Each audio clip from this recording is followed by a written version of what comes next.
तो हेलो दोस्तों, कैसे हैं आप सब। उम्मीद करता हूँ अच्छे होंगे और अच्छे से पढ़ाई कर रहे होंगे। हम इस वीडियो में क्लास 9th का चैप्टर फर्स्ट स्टार्ट करने जा रहे हैं।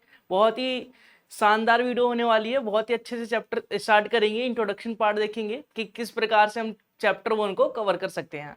देखेंगे कि चैप्टर 1 जो हमारा नंबर सिस्टम है, वो नंबर सिस्टम किस प्रकार से यूज किया जाए, नंबर सिस्टम क्या होता है, कौन कौन से नंबर्स होते हैं, या फिर कौन कौन से की पॉइंट्स हैं जिसे हमें ध्यान में रखने चाहिए और जिसे हम ध्यान में रख के अपने चैप्टर्स पे कमांड हासिल कर सकते हैं। तो देखेंगे कि किस प्रकार से हम की पॉइंट्स को यूज करना सीखेंगे, जिससे कि हम अपने एक्सरसाइज को स्टार्ट कर सके और अच्छे वे में सॉल्व कर सके शॉर्ट ट्रिक के साथ। तो चलिए देखते हैं इस चैप्टर को कि कैसे कर सकते हैं।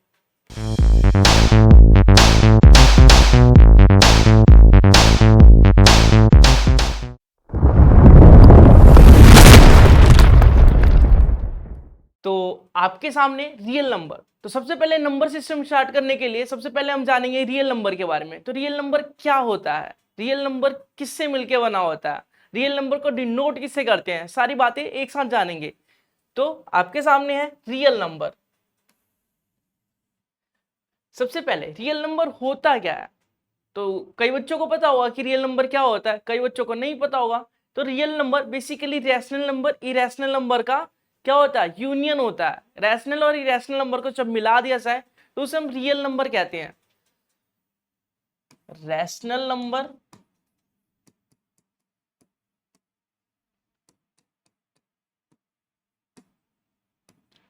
और इरेशनल नंबर।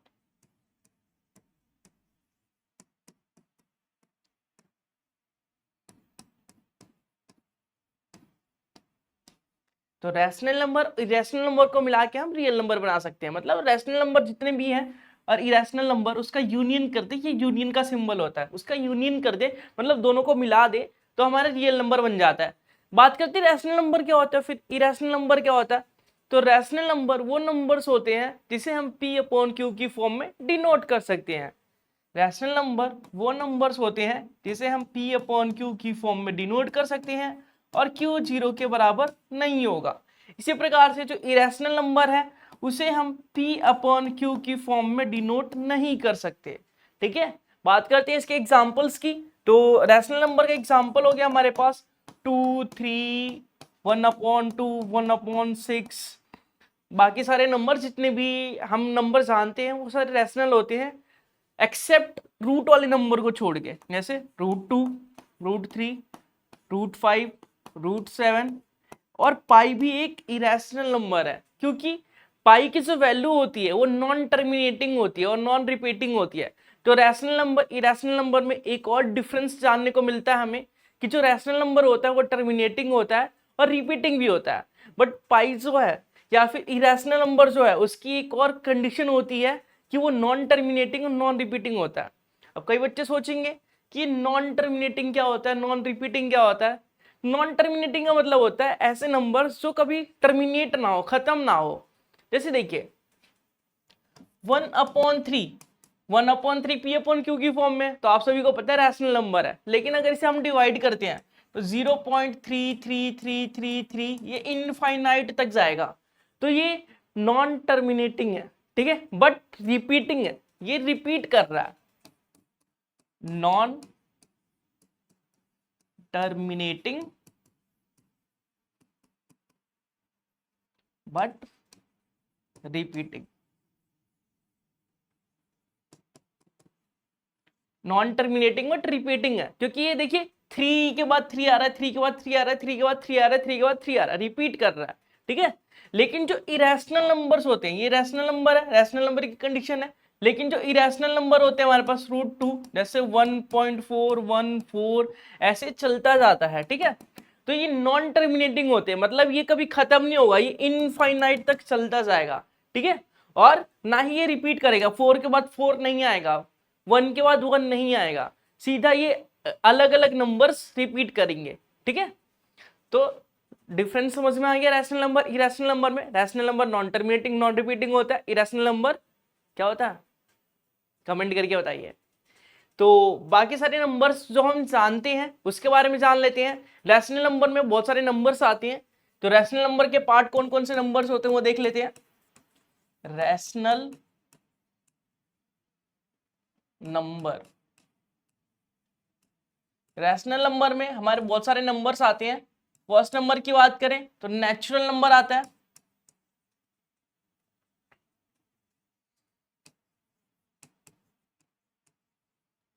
नेचुरल नंबर, दूसरी बात करें तो होल नंबर आ जाता है। तीसरे नंबर पे इंटीजर्स आ जाते हैं। चौथे नंबर पे हमारे ऑड नंबर आ जाते हैं। पांचवें नंबर पे इवन नंबर्स आ जाते हैं। 6 पे आ जाता है हमारा, बात करते हैं को प्राइम बोल सकते हैं, या फिर पहले प्राइम ले लेते हैं। प्राइम नंबर काफी इंपॉर्टेंट नंबर है प्राइम नंबर। 7 पे आ जाता है कंपोजिट नंबर।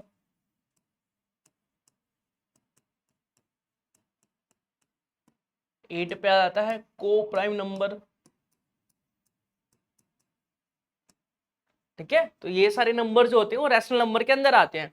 तो बात करते हैं नेचुरल नंबर। नेचुरल नंबर क्या होता है? जो काउंटिंग नंबर्स होते हैं, जो जनरली हम यूज करते हैं, 1 2 3 4 5 6 इनफाइनाइट तक जाते हैं, वो हमारे होते हैं नेचुरल नंबर। ठीक है, काउंटिंग नंबर जो होते हैं वो हमारे होते हैं नेचुरल नंबर। बात करते हैं होल नंबर की, तो काउंटिंग नंबर में अगर हम जीरो को इंक्लूड कर दे तो होल नंबर बन जाता है। होल नंबर जो होता है जीरो से स्टार्ट होता है, 1 2 3 4 इनफाइनाइट तक जाता है। ठीक है, बात करते हैं इंटीजर्स की, तो इंटीजर्स में प्लस के नंबर्स भी आते हैं और माइनस के नंबर्स भी आते हैं। इसमें सारे पॉजिटिव नंबर और नेगेटिव नंबर दोनों शामिल होते हैं।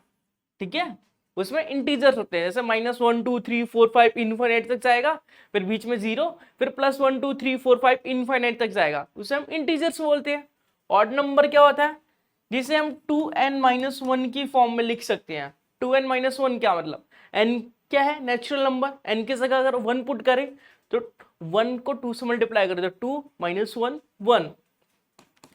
बेसिकली सिंपल लैंग्वेज में बोले, ये तो मैथमेटिकल सिंबल होते हैं 2n-1 की फॉर्म में जिसे डिनोट कर सकते हैं। अगर सिंपल लैंग्वेज में बात करें तो इसे 2 से डिवाइड नहीं किया जा सकता, ऑड नंबर होते हैं। जैसे 1 हो गया, 3 हो गया, 5 हो गया, 7 हो गया, 11 हो गया, ये सारे नंबर्स ऑड नंबर कहलाते हैं। इवन नंबर जिसे 2n+1 या फिर 2n की फॉर्म में लिख सकते हैं, या फिर हम बोले कि जो 2 से पूरे पूरे डिवाइड हो जाते हैं, जो 2 के मल्टीपल होते हैं, जैसे 2 4 6 8 10, जो भी 2 के मल्टीपल होते हैं वो इवन नंबर होते हैं। प्राइम नंबर क्या होता है? प्राइम नंबर वो नंबर्स होते हैं जिसके केवल 2 फैक्टर होते हैं, केवल 2 फैक्टर, एक वो खुद का नंबर और एक।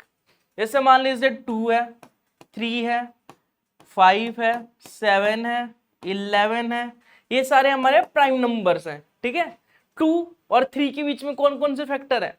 या फिर मान लीजिए 2 का कौन कौन से फैक्टर हो सकता है? 1 हो सकता है एक, और एक 2 हो सकता है, इसके अलावा कुछ हो सकता है क्या? नहीं, तो प्राइम है। 3 का 1 और 3 हो सकता है, 5 का 1 और 5 हो सकता है, 7 का 1 और 7 हो सकता है, 11 का 1 और 11 हो सकता है। तो ये नंबर जो होते हैं वो प्राइम नंबर होते हैं। ठीक है, जिसके केवल 2 फैक्टर होते हैं, 2 फैक्टर्स।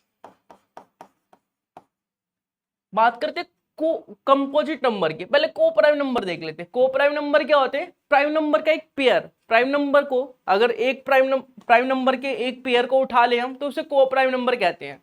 ठीक है, जैसे 2 और 3 को उठा लिया, जिसमें एक ही नंबर कॉमन होता है। कौन? एक कॉमन फैक्टर होता है, उसके अलावा कुछ नहीं होता।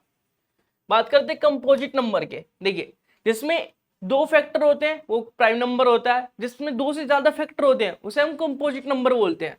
मान लीजिए 2 है, 6 है, 4 है, ठीक है, 8 है, ये 2 नहीं है, सॉरी,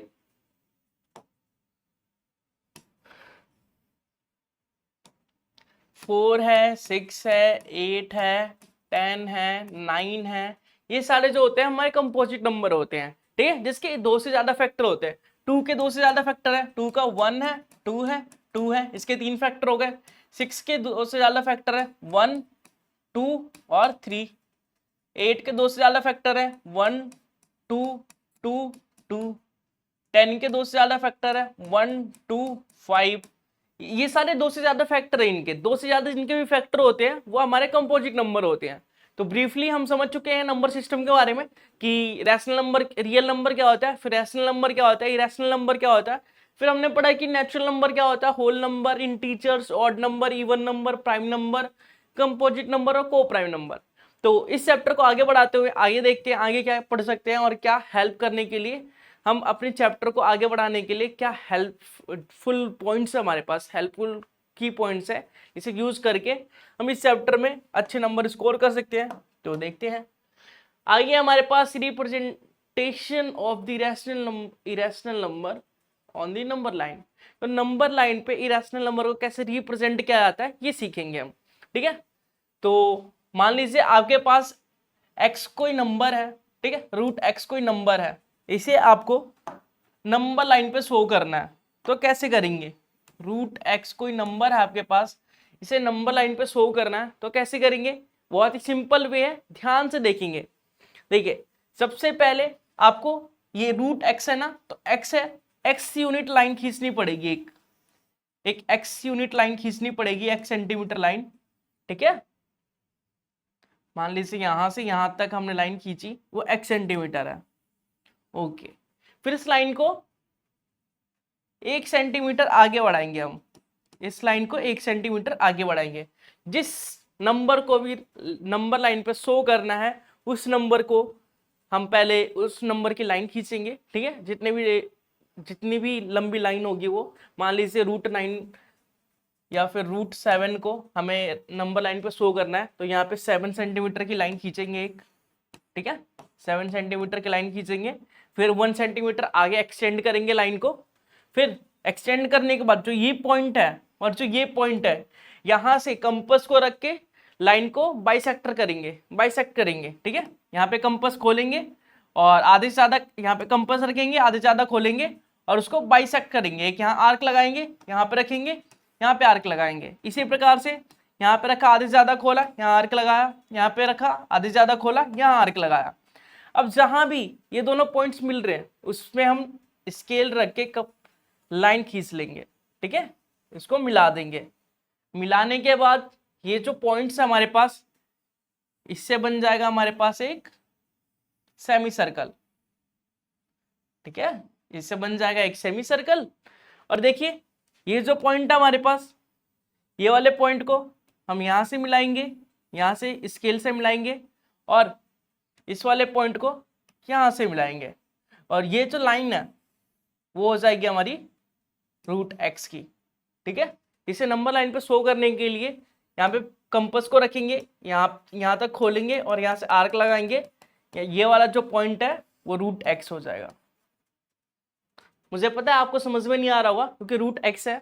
अगर मैं कोई नंबर लेके आपको शो करूं तो आपको ज्यादा अच्छे समझ में आएगा। मान लीजिए रूट 7 को शो करना है हमें नंबर लाइन पे, ठीक है। तो चलिए रूट 7 को शो करते हैं। पहले 7 सेंटीमीटर का एक लाइन खींचना है हमें, 7 सेंटीमीटर का एक लाइन खींचना है। ये 7 सेंटीमीटर का लाइन है हमारा। अब इस लाइन को 1 सेंटीमीटर तक आगे बढ़ाना है, ठीक है, 1 सेंटीमीटर तक आगे बढ़ाना है। बढ़ा दिया हमने 1 सेंटीमीटर तक आगे इस लाइन को, ठीक है, यहाँ तक 1 सेंटीमीटर है, ओके। अब यहाँ पे हमने कंपास रखा, ठीक है, और इस कंपास को आधे से ज्यादा खोलना है और आर्क लगाना है। यहाँ से नीचे भी ऐसे ही करना है, यहाँ पे आर्क लगाना है, फिर इस कंपास को यहाँ पे रखना है, आधे से ज्यादा खोलना है, यहाँ पे आर्क लगाना है, फिर यहाँ पे आर्क लगाना है। जहाँ पे ये दोनों पॉइंट कट कर रहे हैं उस पॉइंट को मिलाना है, इस पॉइंट को इस पॉइंट से मिलाना है, स्केल की मदद से मिला दिया। उसके बाद यहाँ पे एक सेमी सर्कल बनेगा, तो इस सेमी सर्कल को बनाना है, ठीक है। फिर स्केल की मदद से ये वाला जो पॉइंट है इस वाले पॉइंट से यहाँ पे परपेंडिकुलर ड्रॉ करना है, परपेंडिकुलर, ठीक है। और जो ये वाला पॉइंट है और ये वाला पॉइंट है, स्केल की मदद से इन दोनों को मिला देना है। तो ये वाला जो लाइन है वो रूट 7 होगा। लेकिन नंबर लाइन पे कैसे पता चलेगा कि कहाँ आएगा, तो नंबर लाइन पे शो करने के लिए हम यहाँ पे कंपास को रखेंगे और कंपास को यहाँ तक खोलेंगे और यहाँ से आर्क लगाएंगे। तो ये वाला जो पॉइंट होगा हमारा वो रूट 7 होगा, ठीक है। बहुत ही सिंपल है। सबसे पहले क्या करना है, जिसको भी हमें नंबर लाइन पे शो करना है, √7, √9, √10, √11, √12, √13, √15, किसी को भी शो करना है, उतने सेंटीमीटर की लाइन खींचनी पड़ेगी। √7 को करना है तो 7 सेंटीमीटर की लाइन खींच दी, 1 सेंटीमीटर आगे बढ़ा दिया। उसके बाद थर्ड स्टेप क्या कि हमने कंपास को खोला और इस पॉइंट पे रखा और उसके बाद लाइन को बाइसेक्ट किया, ठीक है, 2 बराबर भागों में बांटा। उसके लिए आधे ज्यादा हमने कंपास को खोला, आर्क लगाया और फिर पॉइंट को मिला दिया। पॉइंट को मिलाने के बाद एक सेमी सर्कल ड्रॉ किया हमने, ये सेमी सर्कल ड्रॉ किया।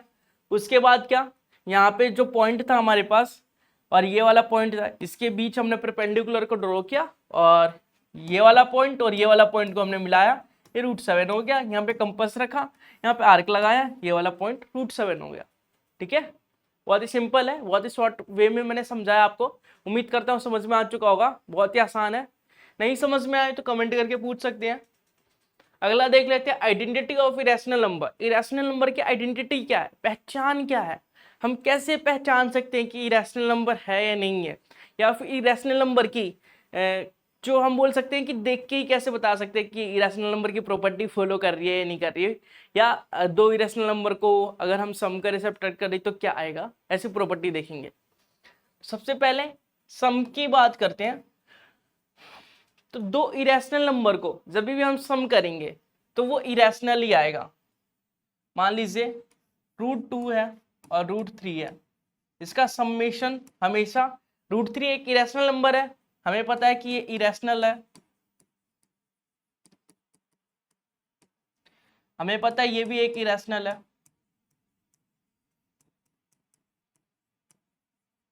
ठीक है, और इसका रिजल्ट भी इरेशनल ही होगा। कहने का मतलब ये है कि दो इरेशनल नंबर को जब सम करेंगे, जब प्लस करेंगे, तो वो रिजल्ट जो होगा हमारा वो भी इरेशनल होगा। दूसरा बात करते हैं डिफरेंस लेंगे, अगर माइनस लेंगे दो इरेशनल नंबर का तो डिफरेंस भी इरेशनल होगा, ठीक है।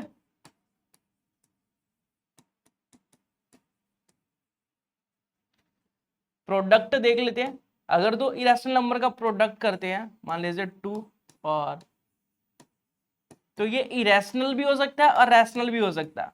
कैसे देखते हैं। इस केस में तो √2 को √3 को जब मल्टीप्लाई करेंगे तो इरेशनल आएगा, क्योंकि √6 आएगा, √6 इरेशनल नंबर है, ठीक है, इसका रिजल्ट √6 आएगा जो इरेशनल है, ठीक है। लेकिन अगर इसी केस को मैं लेता हूं कि √3 और √3 इरेशनल है, ये भी √3 इरेशनल है, लेकिन ये 3 आता है, ये तो रैशनल है। तो दो नंबर्स, दो इरेशनल नंबर का प्रोडक्ट जो है वो इरेशनल भी हो सकता है और रैशनल भी हो सकता है, लेकिन सम और डिफरेंस हमेशा इरेशनल होगा।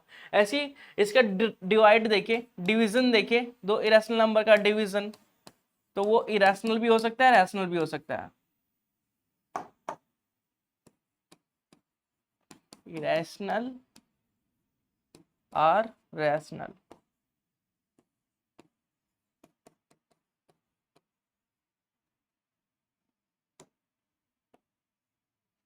ठीक है। कैसे देखिए, अगर मैंने √3/√2 लिखा तो ये इरेशनल नंबर है, सबको पता है। लेकिन अगर मैंने √3/√3 लिखा, इरेशनल नंबर को इरेशनल नंबर से डिवाइड कर रहा हूँ, ये कैंसिल आउट होके 1 आ गया, ये तो रैशनल है ना। तो इरेशनल नंबर की 4 प्रॉपर्टी याद रखनी है कि सम या डिफरेंस लेंगे तो इरेशनल होगा, इरेशनल नंबर का सम या डिफरेंस इरेशनल होता है, इरेशनल नंबर का प्रोडक्ट जो होता है वो इरेशनल और रैशनल दोनों हो सकता है, और डिवीजन इरेशनल या रैशनल दोनों हो सकता है, ठीक है। आगे बढ़ते हैं, रैशनलाइजेशन पढ़ते हैं। रैशनलाइजेशन जिसे हिंदी में हम परिमेयकरण कहते हैं, तो कैसे करते हैं। देखिए, मान लीजिए आपके पास 1/√2 है, इसका रैशनलाइज करना है, तो रैशनलाइज का मतलब होता है अपॉन में जो रूट वाले नंबर है उसे गायब कर देना, उसे हटा देना, ठीक है। अपॉन में जो है एक सिंपल नंबर को कन्वर्ट करना रूट वाले नंबर से। तो √2 है, इसका 1/√2 है, इसका रैशनलाइज करेंगे तो जो नीचे √2 है उसे गायब करना है ना। तो √2 को गायब करने के लिए ऊपर भी √2 से मल्टीप्लाई करना पड़ेगा और नीचे भी √2 से मल्टीप्लाई करना पड़ेगा। तो √2 को 1 से मल्टीप्लाई करेंगे तो √2 आ जाएगा, √2 × √2 करेंगे तो 2 आ जाएगा। तो इसे बोल सकते हैं हम कि जो 1/√2 का रैशनलाइज करेंगे, रैशनलाइजेशन करेंगे, तो 2/√2/2 आएगा। ठीक है, चलिए दूसरा देखते हैं। अगर हम देखें कि 2 + √3 का रैशनलाइजेशन करना है तो कैसे करेंगे, तो देखिए नीचे वाले नंबर को हमें गायब करना है। रैशनलाइजेशन का मतलब होता है नीचे वाले नंबर को गायब करना है। तो गायब करने के लिए इसका नेगेटिव साइन लेंगे, कुछ नहीं करना, सेम नंबर का नेगेटिव साइन से मल्टीप्लाई करना है। ठीक है, यहाँ पे प्लस है तो माइनस ले लेंगे। जैसे ये 2 है तो 2 का 2 लिखा मैंने, यहाँ प्लस है तो माइनस लिख लिया। √3 है तो √3, ऊपर भी मल्टीप्लाई कर दूंगा, नीचे भी मल्टीप्लाई कर दूंगा सेम नंबर से, साइन चेंज करके। ठीक है, तो 1 से मल्टीप्लाई करूंगा 2 - √3 को तो सेम नंबर आ जाएगा। और देखिए यहाँ पे एक बार प्लस हो रहा है, a + b a - b, तो फॉर्मूला क्या लग रहा है, a² - b² का, a² - b² का, 2 - √3, और 2 का स्क्वायर 4 होता है माइनस, और √3 का स्क्वायर 3 होता है, तो 4 - 3 1 हो जाएगा, मतलब हमारा आंसर आएगा 2√3। देखिए नीचे वाला नंबर गायब हो गया ना। तो ये एक जादू होता है, ठीक है, नीचे वाले नंबर को गायब करने के लिए, एलिमिनेट करने के लिए, नीचे वाले नंबर को गायब करने के लिए हम रैशनलाइजेशन करते हैं, रैशनलाइज करते हैं किसी भी नंबर को, किसी भी इरेशनल नंबर को। ठीक है, क्योंकि पता है ये इरेशनल नंबर है, ये भी एक इरेशनल नंबर है। ओके, चलिए आगे बढ़ते हैं। उम्मीद करता हूँ रैशनलाइजेशन भी समझ में आ चुका होगा। बात करते हैं law of exponent for the real numbers. Exponent के लॉ कौन कौन से हैं वो आपको जानने पड़ेंगे, तो चलिए जानते हैं। सबसे पहले कि अगर मैं a की पावर m लिखूं इंटू a की पावर n लिखूं, आपको यहाँ पे देखने को मिल रहा होगा कि a और a बेस सेम हो मल्टीप्लाई में तो पावर ऐड हो जाती है। जब बेस सेम हो मल्टीप्लाई में तो पावर ऐड हो जाती है। कहने का मतलब ये है कि देखिए a यहाँ पे भी, a यहाँ पे भी है, मल्टीप्लाई का साइन बीच में है, तो a की पावर ये जो m है और n है इसे प्लस कर देंगे, a की पावर m + n कर देंगे। पहला रूल तो ये है। दूसरा रूल है हमारे पास कि अगर a की पावर m है और उसकी भी पावर n है, तो जब पावर की पावर होती है तो उसे हम मल्टीप्लाई कर देते हैं, तो a की पावर mn लिख सकते हैं, हम a की पावर mn लिख सकते हैं। तीसरे रूल की बात करते हैं। तीसरा रूल होता है हमारा, मान लीजिए a की पावर m है और b की पावर m है, जब अलग अलग नंबर की पावर सेम होती है तो उसे हम कंबाइन कर सकते हैं, a b की पावर m लिख सकते हैं। ठीक है, और नेक्स्ट देख लेते हैं। अगर a की पावर m है और b a की पावर n है, जब डिवाइड में हो, सेम नंबर की अलग अलग पावर डिवाइड में हो, तो हम बोल सकते हैं कि a की पावर m - n है। डिवाइड में माइनस हो जाती है, मल्टीप्लाई में प्लस हो जाती है, और जब पावर की पावर होती है तो मल्टीप्लाई हो जाती है, और जब दो अलग अलग नंबर की सेम पावर होती है तो एक ही पावर लिख सकते हैं। चलिए एग्जाम्पल से समझते हैं। एग्जाम्पल, मान लीजिए मेरे पास है 2 की पावर 4 मल्टीप्लाई 2 की पावर 6। तो अभी बताया गया था कि जब बेस सेम हो, a की पावर m हो और a की पावर n हो और मल्टीप्लाई का साइन हो, तो हम बोल सकते हैं कि 2 की पावर 4 + 6 पावर प्लस हो जाती है, तो 2 की पावर 10, ये सीधा हमारा आंसर हो जाएगा। ठीक है, एक और देख लेते हैं। अगर मान लीजिए 3 की पावर 9 हो मल्टीप्लाई 9 3 की पावर 2 हो, तो बेस सेम है, मल्टीप्लाई है तो पावर ऐड हो जाएगी, 3 की पावर 9 + 2 तो 3 की पावर 11। ठीक है, दूसरा देख लेते हैं हम। अगर हमारे पास है 3 का स्क्वायर और इसका क्यूब, तो हम बोल सकते हैं जब किसी की पावर होती है, किसी का पावर m है और उसकी भी पावर n है, पावर की पावर होती है तो पावर मल्टीप्लाई हो जाती है आपस में, तो पावर को हम मल्टीप्लाई कर देंगे। 3 × 2 क्या होता है 6, तो 3 की पावर 6 इसका आंसर होगा। ठीक है, इसी प्रकार से हमने अगला रूल पढ़ा था अपना। अगला रूल क्या पढ़ा था कि 2 की पावर 3 है और 4 की पावर 3 है, तो इसे लिख सकते हैं हम 2 × 4 की पावर 3। जब दो अलग अलग नंबर की पावर सेम होती है तो हम उसे मल्टीप्लाई करके लिख सकते हैं, इसे बोल सकते हैं 8 की पावर 3।